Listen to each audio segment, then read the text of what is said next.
boy! Welcome back, the Immortalites to Meanderings. Once again, we're outside, philosophizing out in the park. It's a chance for us to converse about topics, ideas, thoughts, anything that comes to mind that seems, hey, it's of interest. Let's talk about it. You got Juan on this side. Karen here. And I'm going to kick it off with a question for you. Bitcoin. Bitcoin now, we're just talking about Bitcoin and the general crypto market around. Is it a bear market, crab market, bull market? I think we can safely say it's not a bull market, but something else.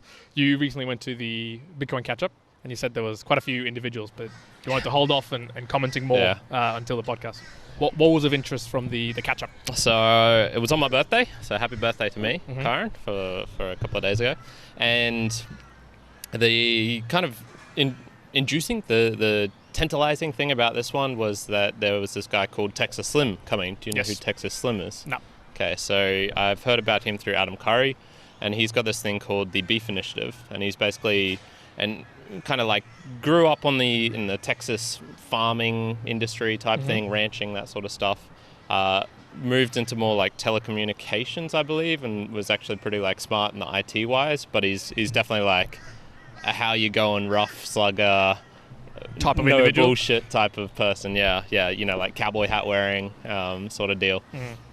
And so I kind of drew in a little bit of a different crowd than I suppose these normal meetups typically do here in Brisbane. So there was more farmers, people making like a big trip from New South Wales to come up and things like that. So he was doing a tour with two other people, one called Izzy, who is an Australian, and he's got like the Australian Beef Initiative. And the Beef Initiative is basically related to getting quality sourced like beef directly from the farmer, because there's all sorts of like logistic things that make it difficult, of the abattoirs, of, you know, basically that whole system is broken, so they say. I don't know shit about farming and beef and stuff, so I'll take them at their word. Most of the beef in Australia is actually exported and not used within Australia. Yeah, he was saying that. I heard some things like, if you were in Rockhampton, is where a lot of our beef comes from. That's where all the cows are, apparently. If you want to buy beef in Rockhampton, the beef you're buying is actually beef that's been transported down to Brisbane and then back up for like, you know, processed back here, down here, and then going back up, which is, you know, like logistic, you know, what the fuck, why? But then in terms of scale and things like that, you can kind of see why that would maybe make sense. Anyway, there was a bit of a larger crowd, I suppose, coming to that, which was kind of cool. And so the talk was Bitcoin adjacent, I would say. Bitcoin played a little bit of a part in it, but most of it was related to what he calls food intelligence and eating healthier foods, sourcing it locally, that sort of stuff. And Bitcoin helps facilitate that, I suppose. So the main thing that actually came out from it from me was this whole week. It's like, seems to be the thing of my life. I'm meeting some weird people, and part of it's like my fault for seeking them out. When you go to a Bitcoin event, it tends to, there's a certain subset, not everyone, it's, you know, a very small subset of this, of people who are closer to the conspiracy side of things, for sure. They, you know, government is bad and they're out to get you. There was the plandemic. You know, they'll just throw things out like the plandemic. A one-off thing which is like, okay, that probably needs a bit more deconstruction, but they just throw it out there, sort of thing. There was this one dude, Izzy. Holy fuck, was he... So this was the Australian This is the Australian guy. He is an intense dude. So intense. He'd make a great cult leader. I would be like, this dude, if he felt like creating a cult, you know, cult leaders probably put off 99% of people, but the 1% they get, holy fuck, they would be into it. You know, he's talking a lot about tribe. Imagine you're presenting in front of a room full of 30 people, and, you know, you ask something, and one guy's like, makes a gesture or a reaction, and he's like, I saw that reaction. Let's like dive into that, and then he'll get right up and close in the dude's face, and he'll stare at the guy for like 20 seconds, not saying anything. Maybe 20 seconds is a bit much. 10 seconds, just staring into his eyes in front of 30 other people, and just being like, "You're my brother, tribe." It was like, holy fuck! I was so glad I was not in the front row for that. A couple of other ones was... Does not sound appealing to go to at all. That one? Yep. I mean, look... was there any insights that you came away with for this session? From Izzy or from... No, from just overall going general. to that thing. I thought there was some interesting stuff related to other Bitcoin meetups. This girl, Liz, was also from the US, and she runs one in Charlotte. And she's got, some like interesting ideas about communities, about how to create it in a different way, about making it more interactive and things like that, which I think could help this one. The soapbox idea, which they had here, was really cool. And one of the most encouraging things was value for value. I met this other guy there who I kind of knew, but he had the same reaction that I did to value for value, which was like, fuck, like sleepless nights, this is going to change the world. He actually brought in some bars of soap and also handed out some QR codes, and he's like, take it and just send me back what you value it as. So he's like putting value for value into practice. I really love that shit. Chatting with him afterwards, I was like, I'd love to run through my kind of presentation idea that I'm thinking of with you to be able to get your thoughts on it, because you've obviously thought about this a lot and it impacts you deeply. So, there's some benefits for me there of improving something that I want, of making that connection with him and hopefully creating something better out of that. Look, I don't know, why did you take anything out of the other crypto things that we went to at all? There had been some for sure. I mean, the one where Jeff was there was definitely quite insightful. Maybe a few of the other ones. I mean, never the ones that are social gatherings. That's not a information taking. That's just more of a networking. But yeah, out of predominantly most of them, there was something that I didn't know about, something that's further sort of solidified my understanding, meeting different people playing in a different sphere. Yeah. I mean, look, there's people here who have self-managed super funds set up with crypto involved, and that is a legal complications nightmare apparently. So oh, really? If you wanted to do that's there's people there who are useful in that. Ben obviously runs an exchange, a BTC only exchange, so if you wanted to know more about exchanges, how they work and things like that, yeah, I think it's the same thing. It's just Bitcoin only, not well, I guess my question was shitcoin. how come you went to a particular beef one? Like were you trying to get something? I've been going to all of them. Industry, or no, just because it was just a continuation? Yeah, I mean, of they're going only once a month, so I try and get to them when I can. Would you be the individual? So maybe parallel to this is, do you listen to sometimes a podcast that you really enjoy, say a particular podcast host or whoever it may be, and you listen to every single episode just to make sure you keep up to date with every single episode along the way? Or will you tend to skip an episode if you're like, oh yeah, that doesn't interest me? It's rare that I do that nowadays. I mostly do that more for unless it's just amazing, as in podcasting 2.0, going to change the world, amazing. All the rest, if I come in late, like all the Jupiter Broadcasting ones, I don't have time to go back into all of them, nor the desire to be honest. Yep. So no, that's not my regular thing. If I find a new podcast, I'm not like, I need to go back to the very beginning. Well, not even back to the beginning. I guess I was trying to understand for you, because you seem to go to the Bitcoin meetup now quite, I wouldn't say the word's not religiously, but at least consistently. Definitely not religious. Like you'll go every time that it's available per month. Fantastic. Kinda. I mean, I missed a whole bunch last year as well. So. Gotcha. Okay. So if something else came up that made you have to prioritize it, you won't be putting things out of your way to go. As my example is, for me, I go, hey, it's really interesting that it's happening. I think that the community getting together is really good, and this applies to not just Brisbane, everywhere. But I go, there's no real, like in the priority of me going and networking in that space, not at the moment is it much of a priority.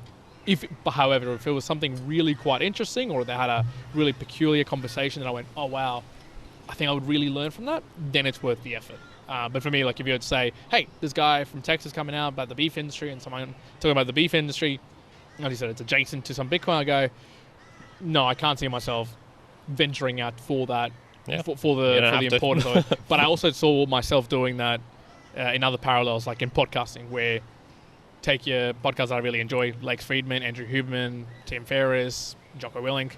Predominantly, I will listen to the ones that I really enjoy. I think I'm going to take away a lot of. But I have, and this wasn't always the case, nowadays I will not listen to one. I'll listen to a couple of minutes. Nah, cool. I don't really want to partake in much more of this. Leave it alone. And I see that experience will probably get to my book reading eventually, but it isn't there at the moment. Like, I can recognize that if I have a book, I feel like I have to finish that book, whereas you don't. You don't have that. Where I'm like, I'm starting to get. You'll have to get over that. Although I did it for the first time with one of Stephen Pressfield's books, because I got can't remember the name of it, but it is about the Peloponnesian Wars, and I thought, hey, Gates of Fire. Is it Gates of Fire? Maybe, perhaps. Can't even remember. And this goes to the point of, I started reading it. Maybe I was 12 pages in, and I went, I do not want to read this. I went, maybe it gets better, but there was a lot of characters and historical inputs, and I went, this is not for me at all. This is not interesting. So maybe I didn't give it enough of its chance. However, I paused it, and I went, and it felt weird. It felt weird to not continue and just to leave it.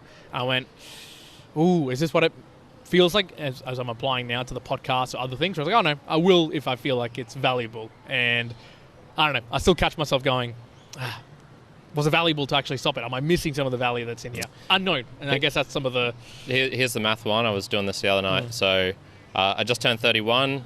Average age for males is about 81, something like that. So let's say I've got 50 years left of me.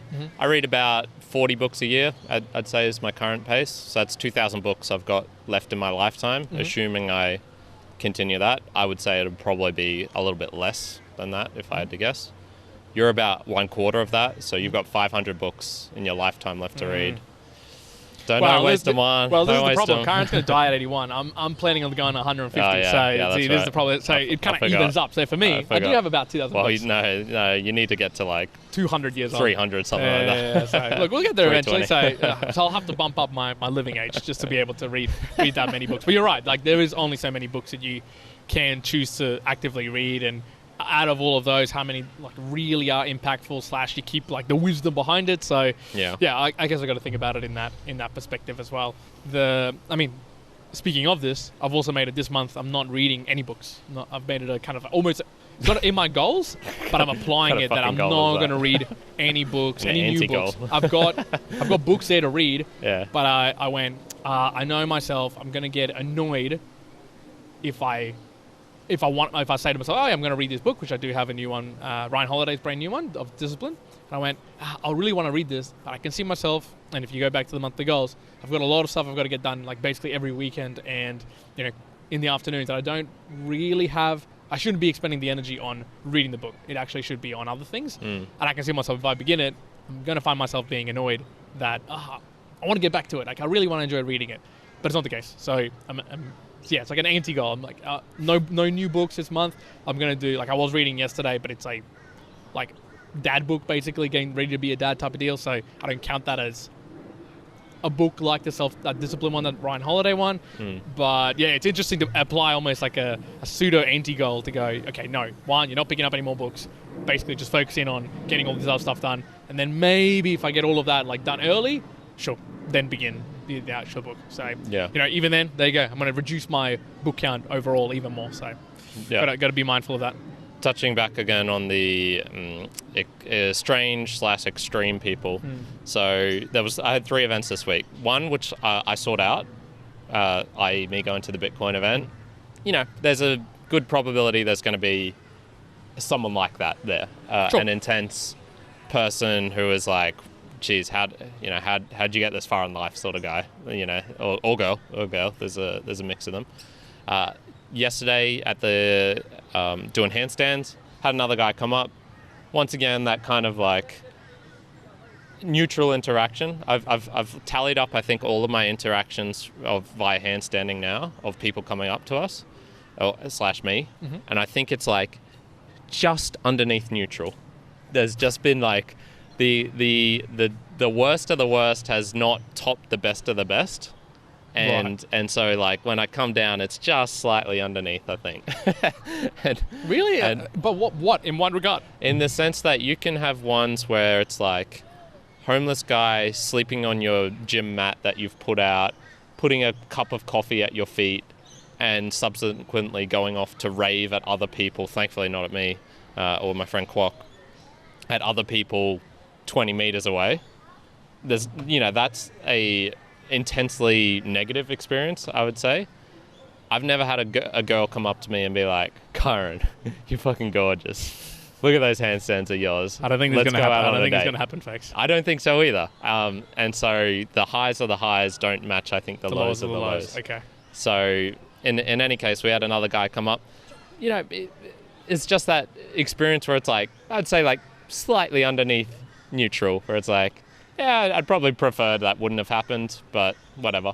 Why? What did the individual do that made you it's just a little bit strange, just hanging around, maybe like overstayed his welcome a little bit. And then last night, as I was trying to get to sleep, I'm guessing she was drunk, lady out on the street. I live in suburbia, like it's not anywhere, it's not like an inner city where that maybe this is more expected. She was just ranting and raving, like screaming out in the night, I'm going to fuck up all your cars. Every car in the street, I'm going to scratch. Calling, like yelling out to everyone in earshot that they were racist. I'm pretty sure she was like checking cars. So a car would come by and she'd be like, yeah, what, you fucking want? And I'm pretty sure I heard a car come around the roundabout away. And then like zoom past her again to see if she'd like try and check them. That one I didn't seek out at all. That one happened to me. What would you have done? It was actually in the room that you used to live in, so it's like facing right onto the street. What would you have done if that was your situation, and let's just say your car was out on the street that night? Thankfully, mine wasn't. As in, like, would I have done anything? Yeah. No. Just leave it. Leave it? Yep. Even if your car was out in the street? Even if I was in the street. Yeah, okay. I think, well, put it this way, would I care if it gets damaged and shit like that? Not really. Fuck off. As in the case of, does it matter in the logical sense? Absolutely. Like, of course, you got to go do shit. No, in the emotional sense, it'll hurt you. Not really. No, not at all. Man. You were bitching like 2 months ago about how you were having to like take your car into the repair service and for this minor damage that was on the grill. But you even highlighted it there. What was I emotional about? The damage. No, not the damage. I was emotional about the follow-up of it. And look, more annoying shit had to happen this week about that. About your car? About the car and like dealing with it. Yeah, I'm annoyed at the dealing with it. Yeah. The dealing of it beyond it. But the actual damage itself, not so much. Not so much really. As in like the acid. No. So I'll give you the exact example. When I was sitting in the car, and just going back to that particular time when the car got like hit, when I saw it sort of come and reversing, the individual was reversing into my car, kind of beeped, and she hit the car. Mm-hmm. There wasn't anything at that point where I was like, damn it, or like, nothing. It was purely just like, kind of get out, be like, hey, you okay? What's wrong? Exchange it. There was nothing at that moment. So what I'm saying there is, would I have gone up and gone move the car? No, fuck no. If she like damages, okay, well she damages. That's reality. I'd be annoyed about all the dealing afterwards, but I got insurance, man. Like, who cares? I'll just be like, it's the same thing as people. Now, putting it into practice, maybe it's a little bit harder to say this if it was something that I could really go and stop, as in, you leave the car out not on purpose, but consciously knowing it's going to hail, and then it hails, and then you can kind of be like, oh, well, that's annoying because I could do something about it. Now, in that instance of, yes, you could say, I could go out and move the car. Or you could call the cops. I could call the cops. I know the exact person you're talking about because I called the cops on her. And the cops didn't pick up. The cops didn't pick up. Yeah, so I know exactly what you're talking about. Okay. She wasn't drunk. She's a mental patient who lives around that area. There you go. I called the cops on her. She was walking on the opposite side of the road once when I was walking back to the place when we were living there. And the cops didn't pick up. I didn't call 000. I called the number, which is basically more of like police beat. Yeah. Rang like for 10 minutes. Like, I was on hold for 10 minutes. And I was like, oh, fuck it, I don't care. And so I know exactly what she was doing. Again, I go, this is probably... Did she try and check you as you walked past? She didn't try to check me, but I did move to the other side. And I was like, man, what is this individual doing? So I can understand what she was doing in the, like, very weird behavior. Yeah. But no, I wouldn't be concerned. Like, would I be... I guess you got to differentiate it. Would I be worried if it happened? No. Would I be concerned that it could happen? Yes. Would I do anything about it? Not really. What? Okay, that's a good differentiation. Why are you putting yourself through this hassle of the car stuff then still? Why don't you just be like, fuck it, I don't want to deal with that anymore? Honestly, I got to a point... because you're already invested? I got to a point that I was like, actually, I'm just fucking, who cares? I'll just leave it. However, I went through the process. I was looking to buy a new car and trading that car in, and they detrimentally pulled down the value of the car because of the little ding. So I went, God, I guess I freaking should do this. But in actual fact, if it wasn't for that, I honestly would just be like, fuck it, who cares? What do I even give a shit about this to get fixed? There is a slight other thing that needs to be fixed though, so I went, it's got to get fixed. However, the main aspect of this that's got to get fixed is the little headlight and the front panel. And, they let me know it's going to be 8 days that'll take to fix that. And I was like, what? 8 days? I was like, so but at least again, they're giving me a car replacement to get through, but that's all of next week's dealing with, so that'll be good fun. Get you fired up again. Yeah. Talking a little bit about energy and bubbling, so I was saying to you, and I'll keep it off the details for now on the podcast, but there's a couple of opportunities coming around my way that have come through informally, or at least have been presented to me kind of like in side passing, which I've gone on and taken the opportunity with two hands, let's just say. And in this process, as I'm talking like business opportunities, I have found myself encountering something that I hadn't felt for a really long time. This almost bubbling energy underneath the surface of, maybe I can say, getting shit done, being motivated to do something, where, and I was explaining to you off the podcast, it doesn't feel like effort. It just feels like, this is goddamn fun. I want to do it. I want to get after it. I want to ask you, do you, on a day-to-day basis, do you have that sort of bubbling energy that feels like it just kind of propels on? You're like, yes, I just want to do X activity for the longest time. I don't even care like anything else around it. You just feel, whether you call it in focus, in flow, in whatever. Do you have that on a day-to-day basis? Does it appear less often? Is it even a thing that you really exhibit? Like sort of like bubbling away energy that you're like, shit, I just want to let this go and fucking use it? How does it apply for you? It shows up. I don't think that thing's sustainable. It can show up, but I don't think it's a sustainable thing to do. It's kind of like outside of your control, to be honest, is my general feelings of that. Do you use it on a day-to-day basis, monthly basis? Don't seek it out. You don't seek it out at all? No. If I get an extra energy boost because I find something cool, that's nice, but it's almost like a drug. I think you try and fiend for that sort of stuff, and then because it just goes away. Like, you get accustomed to it, and then you got to find the next yeah, well, one. That's an interesting point, and that's the opposite point. There was a podcast, and can't tell you which one I was listening to, that was talking about this, and I didn't know what to think about it. Might have been Tom Bilyeu, maybe something like that. One of those motivationally type podcasts. They were having a conversation where, and again, I don't know if I would agree with this 100%. They were discussing that if you're not finding flow, focus, or that feeling almost on the daily, or at least regularly, then you're not living. You're not living your optimal life of, hey, that's what you really should be feeling energized to do every single day. And I wasn't too sure about that. I mean, by the way that you just responded then, I think you would say, no, that's not true at all. Yeah, where I kind of go, I can see the principle behind it of wanting to be so in focus, so in flow, so energized by a certain thing and having it repeatedly that it feels optimal because you're pursuing your life's mission and value and drivenness and whatever else. I kind of go, I think there should be enough of it, and that's why I do apply and enjoy having that, I can feel that bubbling of wanting to do something, and absolutely, that brings me a lot of joy.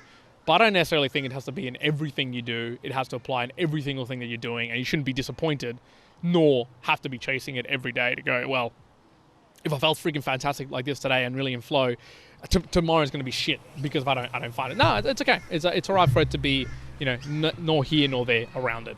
So, and I guess maybe that applies to the growth mentality. Unsure. I've met a bunch of people who are that sort of thing. Most of them don't get shit done. What's an example? There's this couple of usually they're at like the calisthenic park, but no, I've met them elsewhere, and like it's that I'm gonna do my journaling today, and then I'm gonna go out and do this thing, and it's like this scattered here and there, like trying to find motivation and energy in all these different places, and they're just, to me from the outside, it seems like they're spinning their wheels. And then do I see them at the calisthenic park a year later? No. Yeah. It's me there on my own, grinding away with a couple of other people who are random occurrences, but I mean, if you want to talk about like being disillusioned, I think the calisthenic park is a good way for that, because the amount of people I've met over the last couple of years there who've gone away. Come and and look, gone. it's not like you have to go to the calisthenic park and everyone who goes there should be going there all the time. People move away, people go there for a one-off session. I get it. But the amount of people I know who also live right next to it and don't fucking come there and tell me that they want to get fit or that they want to do this and they want to do that. It's like, nah. Yeah, I guess. Do you think it'd be proportionally quite high? As in, what you're across describing calisthenics, is it the same as like I studying a imagine language that's or something everywhere, like that? I imagine that's everywhere. Yeah. So it's not more than the average. It's just like it's the average dropout rate that you'd expect of people that might be just using motivation as opposed to the discipline. Maybe slightly more because it's inherently not that a social place, and I think most people thrive on that social type of reinforcement and things like that. So a lot more of it is requiring that kind of inner discipline. So maybe the dropout rate is a bit higher for that particular instance, but no, I think that's more of a human thing than anything else. Yeah. Which is, kind of getting me onto a topic I want to talk about language learning. So I've been getting, I think my German's improving. I had a friend come with me to the Bitcoin event who speaks German, who's German. And in the car ride there, I was practicing it. And I was like, I could somewhat describe the event to him as in there's going to be a cattle farmer here who is going to talk about, beef, about food in the industry and things like that. Yeah, that felt like a relatively complex topic to be describing. I didn't do it perfectly, but I managed to get across, I think, the meaning more or less. And I asked him in English afterwards, like, how much of that made sense? He's like, yeah, like 60%, 70% kind of got across. And I put the improvement of that down to the strategy of moving away from Duolingo and focusing more on, I suppose, the Tim Ferriss style of, learn the 500 most useful or most popular, most common, I suppose, words. Look at more delving into sentences you'll actually use rather than the Duolingo random stuff that sometimes comes out about, taking your bear for a hike in the forest. You know what's weird? I have not encountered that in French really at all. Yeah, okay. It does come up in Spanish, for sure, because I've seen it with my partner, and I go, yeah, damn, that's some really weird things. But I don't get, she gets some weird ones where it's like, the dog Juan lives on the house and he has a guitar. Yeah. I have not encounted any of those in French, and I go, what? Nice. I'm waiting for the bear crawls into my bed, something like that. Yeah, right. Well, you've lucked out then, because that was a lot of my experience with Duolingo, which, look, not to trash, Duolingo helped me out a lot, got me that initial going, and there's still bits and portions that I can see how it has improved my my German tons. So there's a couple of things I was investigating and learning more. So I've talked about this in the past, how the Spanish language, when you get the document or a word form from English, let's say you have 1,000 words, usually it's a 20 to 30% increase of the number of words if you were to translate that in a document. So 1,000 words becomes 1,200, 1,300, something like that.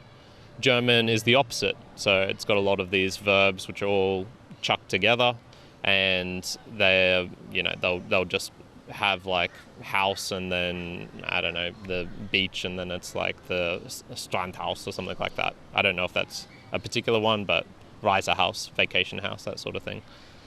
So your number of words decreases for German. So it'll probably go to about, I think it's about a 20% decrease, something like that. So it'll be 800 words instead of 1,000 in a document form. But character-wise, they're probably all sort of similar, I'm guessing, in terms of, the word is just longer, but it's still got a lot of characters in it. One of the things I was finding interesting with this was I couldn't find the actual study that someone was linking to, but apparently no matter what the language is, there's kind of a increase in the amount of words used to express it, so that when people are just translating in general, it's almost like the translation process adds in extra words. So no matter how competent or clean you are at the language, and you see this if you read enough books, and especially if you read different translations of books, you can get a very different experience. If you want to see in particular, check out the book review I did of the Tao Te Ching, where I had a real literal translation and then I had a more artistic one. You get a very different experience from the same words, I guess, that have been translated. And so I just found it really interesting that it's almost like the translation process itself adds extra information into whatever it is that's being translated. So even though we have these 20% decrease for German, 20% increase for Spanish, there's still a extra thing that's being added into the translating. I just thought that was kind of fun, a little thing there. So that was from pros.com, but I couldn't find the actual study itself. What I was going to ask you about in particular was bilingual and raising a child, a baby Juan, bilingual. How much research have you done on that? Zero. Are you thinking of doing that? Trilingual at least. Yeah, no, not bilingual. I actually genuinely think that now imbuing some of the French that I'm also learning would be fantastic for her. Yeah, absolutely. I mean, bilingual, 1000%. Like there is, and have I looked into the science? No, but I've read enough and heard enough that it does improve. One, you obviously pick up languages much easier when you're younger rather than older. So it's obviously wanting to provide that language. Two, I think I have heard that being bilingual does increase your level of almost understanding of some of the culture around that as well. So I would want it to be that way, but as much as possible. Yeah. If I can get to a point that I can even be speaking some French as well around it, oh, absolutely. How would you implement that? Because this is I reading probably know reading in French. I probably know more about this than you do, I guess, considering you've done zero research. There are some difficulties when it comes to the implementation of raising someone bilingual or raising a baby or a child, and that if you do it in the wrong way, it can actually be a kind of confusing event from what I gather from it. It doesn't help them per se in terms of the later advantages in life that seem to come from it. Where or what sort of information is that generally come from? Is that like anecdotal? Is that like because everything I've heard around bilingual is kind of the opposite of that. I think it was a little bit anecdotal, and there was I think a study or two. I'd have to bring them up, man. So I practically know a ton load of people who've raised bilingual kids. Never has anyone ever said that. So anecdotally, I've never heard that before of a challenging like that. It is known that they do pick up the core languages they're speaking in school. So if you, again, whether it's Spanish and English, French and English, you will pick up the core one slower than the general traditional individual who's just picking up the one language. But over time, you will generalize to the same level as those who you're raising up with, plus learn the other language as well. So I don't know. I haven't heard that personally of people who have raised kids bilingually.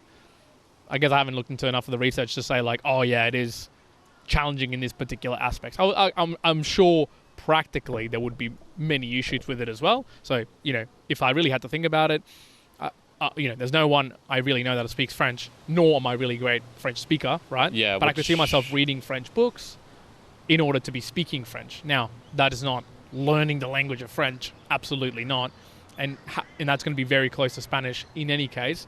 When I say bilingual or more, I would just say having those words being spoken around the area. Do I expect her to pick up French? No way. I don't even know French. But I would expect that she would be able to speak Spanish and English and have perhaps some words in French that at least translate from the kind of like parent Latin. Is there any value in that? I think it would be valuable to have that understanding of it, of some of the connections. It goes hand in hand in the Spanish side of things in terms of the male and female connections and that. I can see the value behind that. Yeah, I'm not so I'm just thinking with your French level and I suppose the amount of effort you're putting into it, I feel there will be a cap at some point where unless you're willing to start learning some more of the grammar and practice pronunciation by actually seeking out people and speaking French and whatnot, there'll definitely come a cap for you at some point. And I'm just wondering if it's worth purveying that knowledge onto someone else, if it's like how it's almost like someone going to the gym and getting maybe like some basic movements and then, teaching that on to a complete newbie? How much value is to be gotten from that I think you're looking at the wrong way. And I would probably say, I would probably have a think that, depends how you're asking this question. You're sort of posing the question as if there's like an outcome. I suppose of being, why do you for do me, things? there isn't, as in like teaching a kid. So for me, why would I want them to be at least bilingual? Because I want to be able to have them converse with family members in Spanish. Mm-hmm. The addition of French, there's no outcome base, as in, hey, it'd be fun for them to be able to know some of the words. Do I care if they don't pick it up? No. Like, do I actually care if they're speaking the French? No. But to be speaking those words and for them to be able to pick it up, cool, bonus, fun. If they don't, it's not an issue. Okay. Now, the bilingual aspect of it with the Spanish, absolutely, right? There's obviously native language to me and the family that I would want them to be able to pick up. So maybe there is an outcome there. I mean, I would ask you the same question when you will be prepared to actually have a child, to go, let's just say at that point, you're up to the fourth language. Let's just say there's another language beyond German that you want to pick up. Yeah. Would you be wanting them to learn German, Spanish, English, and the other one? And if I find a partner who doesn't have another language, I'm not even sure I would want to personally be teaching them Spanish or anything like that. I'd have to think about it, just because I'd be introducing so many just like messed up things in their language, in their speaking of it, that it wouldn't be a natural thing for them. And I'm just wondering, like, is that useful to know Spanish to like my degree? Yeah, of teaching. Yeah, for me, I'd say like no, like that wouldn't be enough to kind of like. Nor, I mean, from which me is looking... then asking why the French then? Exactly. Yours is way worse than mine. And that's why I was saying in terms of, hey, bilingualism, in terms of, hey, Spanish and English, absolutely. There's lots of outcomes of having the both. When I say the French, I guess, let's be specific, I'd say I would love to be speaking French in a sort of storytelling, but I wouldn't be expecting any uptake of the French apart from some basic understanding of some of the words. Almost, if I had to really say like an outcome of what I would want of a kid growing up, if I was to say, have the fortune to take her overseas to France, let's just say, say hello, say goodbye, say water, very, very, and that's not speaking the language, that is basic words that you might use in another country.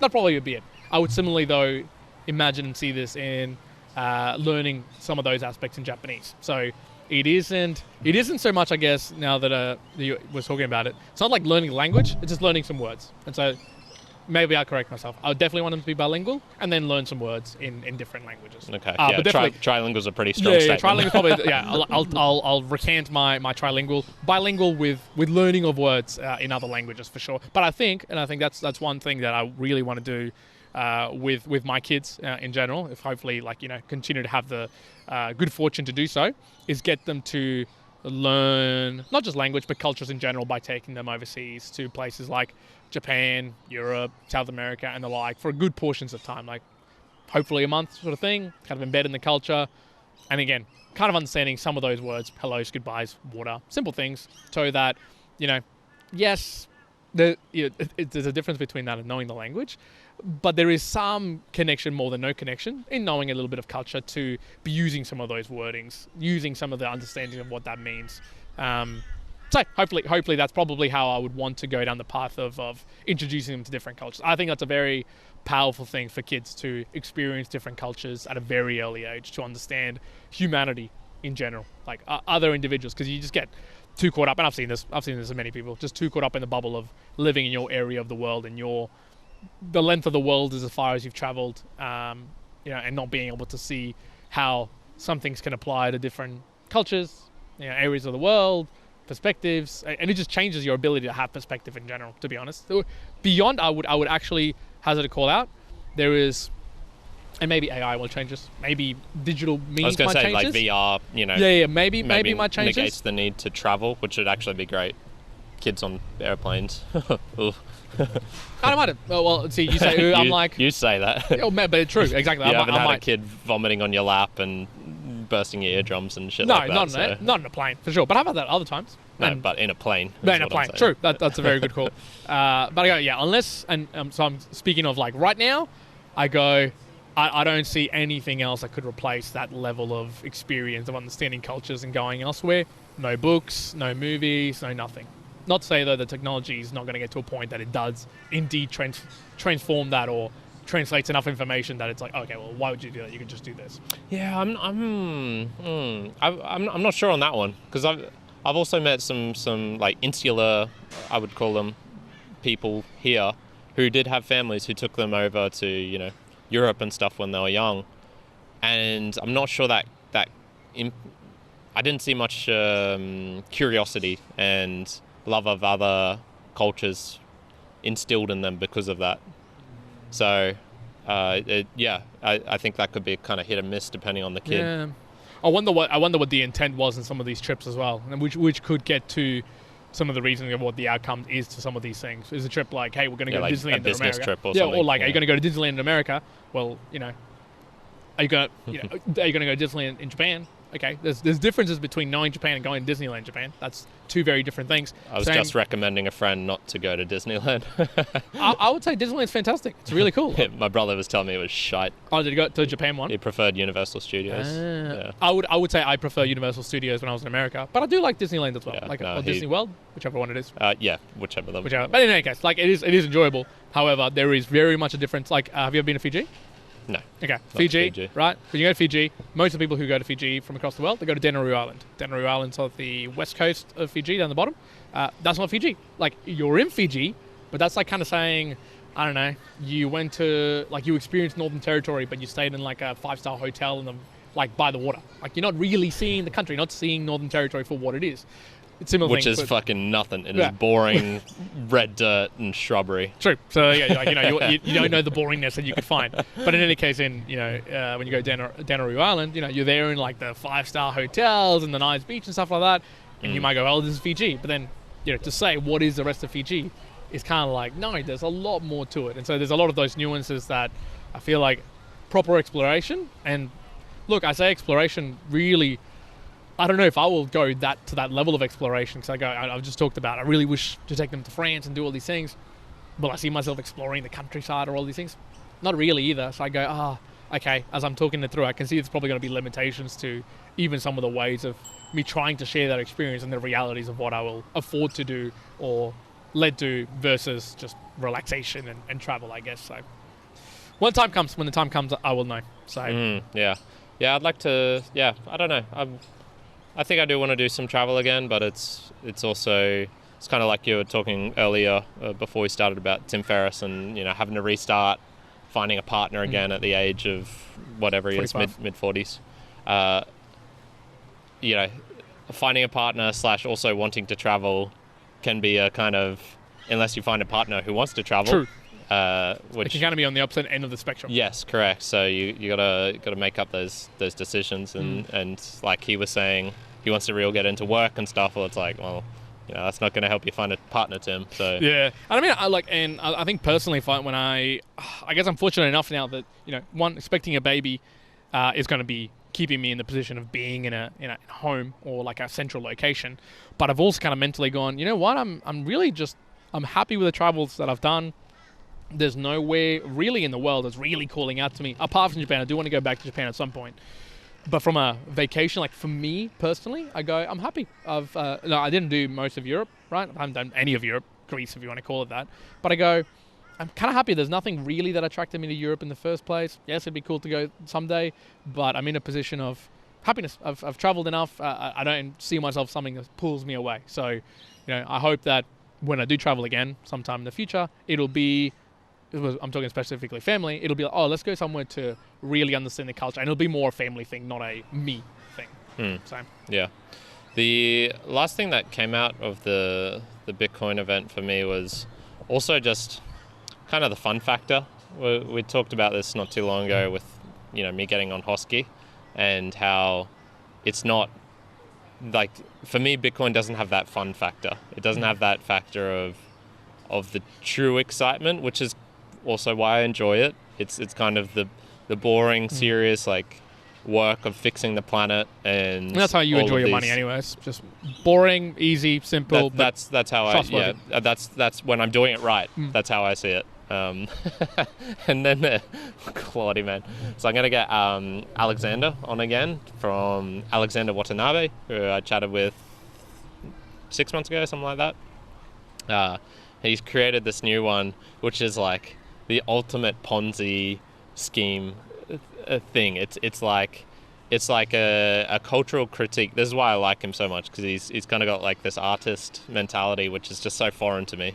I so struggle to connect artistically with things, but when I see other people doing it, I can appreciate it more. And it's basically this thing where it's like, you buy an NFT, and then if someone wants to buy it off you in the next kind of round, they can, but it doubles in price, or it jumps up in price depending on some other variables. And so it's like this game at the moment is still going on right now, where you can buy it, but if you're buying it just for the sake of rebuying it, it is completely the greater fool theory. I'm buying it because I think some other person is going to buy it from me at a greater price, and I will get that greater price. And it's really fun and fascinating to see, I guess, the dynamics of people doing that. So anyway, I bought a couple. So have you resold any of them? Two of them kind of got rebought in one round. I've finally minted one, I guess. So all of this there was this complicated system. Go check out the chat I have with him, which will be coming out the week after this. Okay. But what blockchain is he? This is Cardano. Okay. Yeah. And yeah, it's just like this. This is what you can't get from Bitcoin. Sure. When people try and do it with ordinals, you shouldn't be doing it there. It's not the right place for it. You want to have fun and degen, go other places. But what are your thoughts on that? And do you ever see yourself becoming a BTC maxi of some sort, or even a Bitcoiner? No. Would you call yourself a Bitcoiner? No.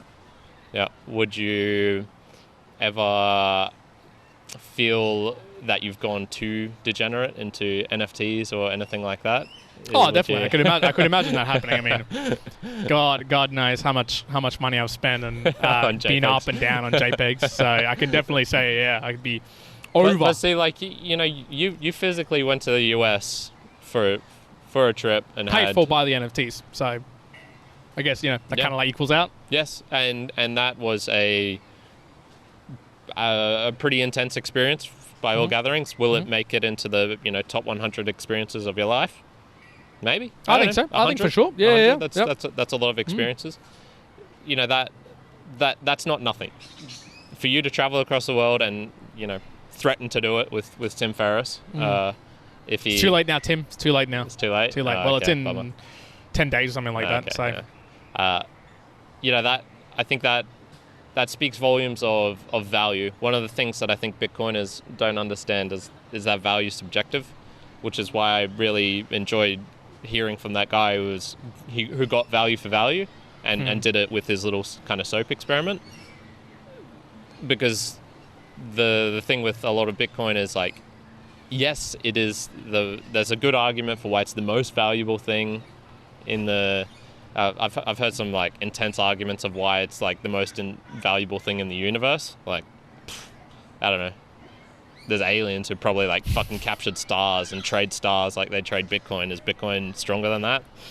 That might be the universal power of Bitcoin. Man, there's some people go deep. Some people, like I said, Bitcoin is there's a certain portion of them who are extreme. This is the ultimate thing that's ever been invented, ever will come. I can see that. I could never see myself being a person that ends up in that spot. Yeah, and me neither. I too much enjoy the silliness of Hosky. I brought my Hosky shirt here just in case I was going to wear it. I didn't.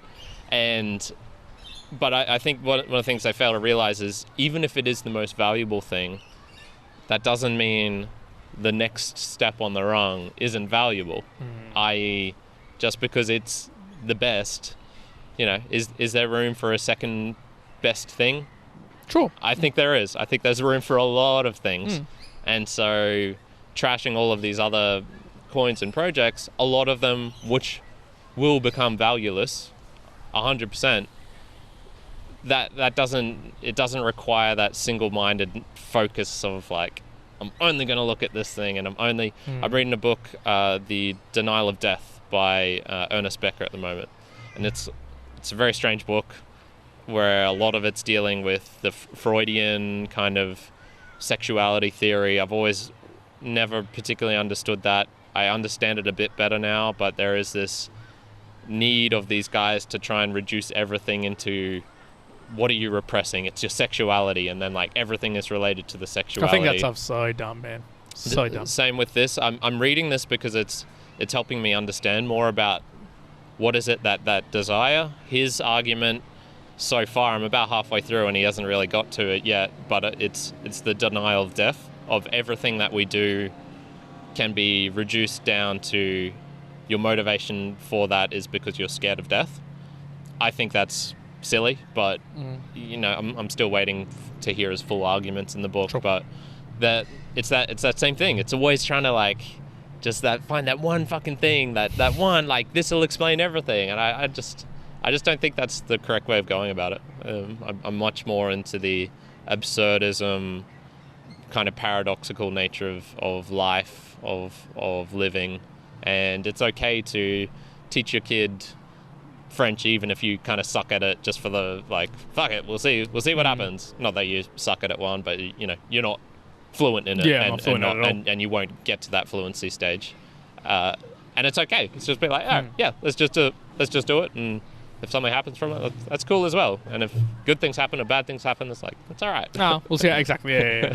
I think that's why, folks, I will never be a Bitcoin maxi. Absolutely. Nor will you ever see me be a maxi of, you know, any particular thing. You know, there's not just crypto. German volume training. Yeah. You know, CrossFit. No. You know, nothing. Yeah. Like I will definitely be, you know, very engaged and very intense about specific. What's the closest thing you think you'd get to where you could be like, this is a unwavering thing that I will never change on, even if everyone else in the world found like great evidence? Oh, it'll be health and fitness, especially just like thing? working out, and you can broadly, that could be gym, running, playing sports, what have you.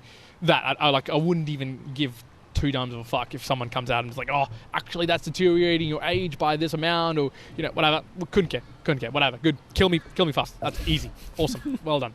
That would never ever change. Man, how are you going to get to that 320 age that you need to? I will be happy with. Many books I'll as be I happy have, with 280. I'll settle for 280. That's what I'll do. But I'll continue lifting until the day. I'll set the PB deadlift at 260 years old. The 260 years old and up category. I'll dominate that. I'll lift that barbell up. Oh, lordy. All right, folks, we're gonna leave it there. What would it be for me, do you think? I'm struggling to think of something where I would go so hard as to I think for me it would probably be something related to maybe like interpersonal relations, of acting in a certain way, of behaving in a certain way to do, you know, the best way in life is to imagine everyone is out to get you, and if you behave like that in life, that's the best way to live life, that sort of thing. Or maybe like zero-sum mentality is actually the best way to approach life in general. I think that would be something like that. Yours would probably be advertising. Yours would be advertising. Yeah, something like that. Or violence, one of those two. Yeah. One of those. Anyways, like, you tell us what's one thing out there that you would consider you'd be a maxi at?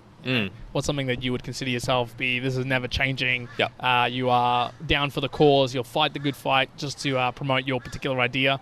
Let us know through the form of a boostergram. That's the predominant way that we'd like the support to come through to us here at the Mere Mortals. You can do that. You can go through to, I recommend Fountain, although you can use any of the new podcasting apps out there that allow you to send through a boostergram.